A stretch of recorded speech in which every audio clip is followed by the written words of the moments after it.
Sumqayıtda fəaliyyət göstərən Özəl Bağça və İnkişaf Mərkəzinin rəhbəri İlahə Xuduqızı yol hərəkəti qaydalarını pozub. Qayda pozuntusu ilə bağlı görüntüləri o özü paylaşıb.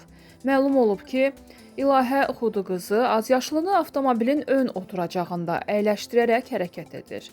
Azyaşlı qızın təhlükəsizlik kəməri taxmaması, İlahə Xuduqızının sükandan əlini çəkərək rəqs etməsi də diqqəti çəkib.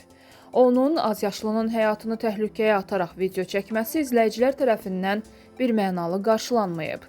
Qeyd edək ki, qanunvericiliyə görə azyaşlıların ön sərnişin oturacağında aparılması qadağandır və inzibati məsuliyyət yaradır. Baş Dövlət Yol Polisi İdarəsindən bildirilib ki, sosial şəbəkələrdə yayılmış görüntülərlə bağlı araşdırma aparılır.